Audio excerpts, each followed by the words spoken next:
Hello, c'est Guillaume, ingénieur en finance de marché. C'est tout simplement sans précédent qu'un président américain sacrifie un allié verbalement. Modestly successful comedian. Avec un réquisitoire brutal en qualifiant Zelensky de dictateur. A dictator without elections. Trump ici affirme qu'il n'y a rien de personnel et que ce serait la loi des affaires. Alors qu'en fin de semaine dernière, un projet de paix laissait espérer une rencontre en Arabie Saoudite pour un potentiel accord de paix entre Kiev et Moscou. Une rencontre qui aurait dû rassembler les présidents américains, ukrainiens et russes. Aujourd'hui, le scénario d'une paix rapide n'est plus d'actualité avec Zelensky. Mais la paix reste sur la table pour les relations entre les Américains et les Russes. President Zelensky talked the United States of America into spending $350 billion to go into a war that basically couldn't be won, that never had to start. Hier, Trump reprocha à Zelensky d'avoir perdu ou blanchi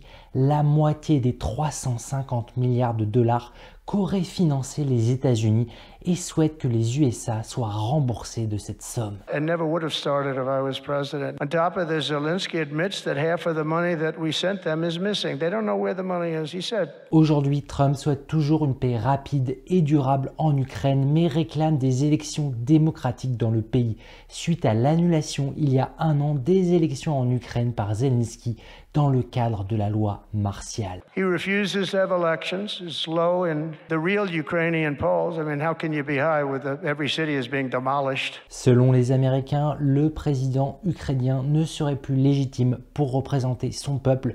Clairement ici, ça va être très compliqué d'organiser des élections dans un contexte de guerre, donc très difficile mais sans être impossible non plus. Aujourd'hui, les renseignements américains affirment à Trump que Zelensky n'aurait que 4% seulement des Ukrainiens qui le soutiendraient. Dictator without elections. Ainsi, Trump déclara hier que Zelensky serait un dictateur qui ne souhaite pas d'élections démocratiques. À mon avis, les 4% sont un peu douteux, mais tout comme les 57% que revendique Kiev, potentiellement la vérité devrait se situer entre les deux. Zelensky better move fast or he's not going to have a country left. Gotta move fast because that war is going in the wrong direction. Ainsi, le président américain veut une élection démocratique et rapide en période de loi martiale à Kiev pour réaliser un accord de paix avec la Russie. Sacré retournement de table donc par Trump en l'espace de quelques heures. C'est la loi des affaires selon lui, avec une douche très froide pour l'Ukraine. Et c'est même une douche glacée pour Zelensky qui serait sacrifié par Trump au profit d'un accord de paix directement entre la Russie et les États-Unis d'Amérique. Avec des accords qui permettraient l'exploitation des ressources de l'Arctique partagés avec la Russie et les États-Unis, des contrats potentiels qui s'élèveraient à plusieurs centaines de milliards de dollars, le tout avec un arrêt du financement militaire des États-Unis d'Amérique pour la défense de l'Europe. Et ça, c'est un sacré changement stratégique militaire clé pour l'Europe qui devra désormais se défendre elle-même. Et si jamais Trump va jusqu'au bout en retirant les troupes américaines et les systèmes de défense antimissiles, alors mécaniquement on verrait une augmentation des dépenses de la France et de l'Allemagne ainsi que d'autres pays européens pour financer leur défense. Ainsi, les dépenses des États européens dépasseraient bien plus que les 2% du PIB requis par l'OTAN et iraient potentiellement jusqu'à 5% pour certains pays. Dans ce contexte, on peut s'attendre logiquement à des carnets de commandes pleins pour certaines entreprises de l'industrie de la défense. Je pense notamment à Thales et Leonardo, deux géants européens de l'industrie de la défense et deux actions PEA françaises et italiennes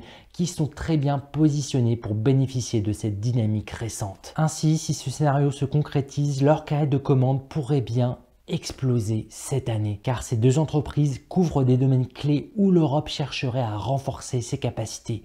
D'abord grâce au système de défense aérien et antimissiles de Thales. Avec de potentielles menaces russes de missiles balistiques ou hypersoniques, Thales pourrait fournir des systèmes comme le SAMP-T développé avec Eurosam, ainsi que des radars avancés comme le Grandmaster qui pourraient voir leurs demandes exploser. Sachant que Thales n'a pas perdu de temps, dès février 2025, Thales a signé un accord avec Ukroboronprom en Ukraine pour des systèmes de défense aériens, ce qui montre la capacité de Thales à s'adapter à des besoins très urgents. Le géant Thales s'illustre aussi par ses drones dans la guerre électronique, avec des drones de surveillance ou de combat, ainsi que des systèmes de brouillage, grâce à cette technologie C4ISR qui est cruciale aujourd'hui pour une défense autonome. Thales travaille déjà sur des projets comme le Stratobus, sa plateforme stratosphérique pour la surveillance antimissile. Aujourd'hui, les contrats potentiels pour Thales sont nombreux avec des commandes de la France qui pourraient moderniser ses forces. On pense notamment au programme Vasco avec des pays de l'OTAN de l'Est comme la Pologne et les pays baltes qui pourraient souscrire à des radars et des systèmes intégrés, avec aussi des projets européens communs comme le Fonds européen de défense qui pourrait très certainement financer ces technologies. Dans ce contexte, pour Thales, on peut anticiper plus de 15% de croissance à minima sur son chiffre d'affaires 2025 avec des carrés de commandes qui pourraient être bien remplis pour 2026. Donc une marge qu'on peut anticiper en augmentation car dans l'urgence, on augmente naturellement ses marges qui se traduirait par 18% de croissance sur ses bénéfices dès 2025. Donc oui, je ne serais pas surpris que dans ce contexte unique, que la marge de Thales gagne 1 à 2 points en passant de 7 à 9% cette année. Donc aujourd'hui, cette entreprise est attractive fondamentalement avec son PE ratio anticipé à x23, ce qui me paraît en solde pour une croissance de plus 15% anticipée. Aujourd'hui, je conserve mon avis positif pour l'action Thales dans ces conditions très favorables avec ce momentum court terme en visant les 200 € l'action pour Thales horizon l'été 2025, soit encore presque 9% de croissance à venir, avec un risque tout de même de 31% qui me paraît acceptable personnellement vu le contexte très spécial et le momentum que j'anticipe actuellement sur l'industrie de l'armement européen. Potentiellement, on pourrait observer une performance bien supérieure si les États-Unis confirment ce retrait de plusieurs dizaines de milliers de troupes en retirant par la même occasion leur système antimissile. Ainsi, Thales pourrait renforcer sa place parmi les leaders de la défense européenne et permettre un potentiel bien plus grand pour ses investisseurs. Bien sûr, pour amortir 30% de risque, il faut être confiant ici sur le retrait progressif des troupes américaines en Europe et la volonté des Européens à s'armer davantage en faisant sauter les problématiques de budget. Ensuite, le constat est similaire pour l'entreprise italienne Leonardo et son action éligible au PEA.